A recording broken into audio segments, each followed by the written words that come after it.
ஒரு நல்ல ஆசிரியர்னா என்னங்க?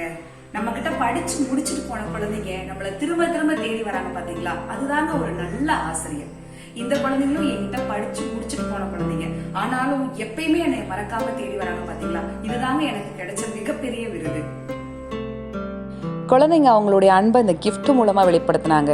ஏன் கண் இதெல்லாம் பண்ணுறீங்க அப்படின்னு கேட்டால், மிஸ் உங்ககிட்ட இருந்த வரைக்கும் நீங்கள் இதெல்லாம் எங்களை செய்யவே விடலை, அதனால தாங்க மிஸ் அப்படின்னு ரொம்ப அன்பாக சொன்னாங்கங்க. தவிர்க்கவே முடியலை. என்னை பொறுத்தளவில் இந்த கிஃப்டையும் தாண்டி பெரிய கிஃப்ட் என்னுடைய குழந்தைங்க தாங்க.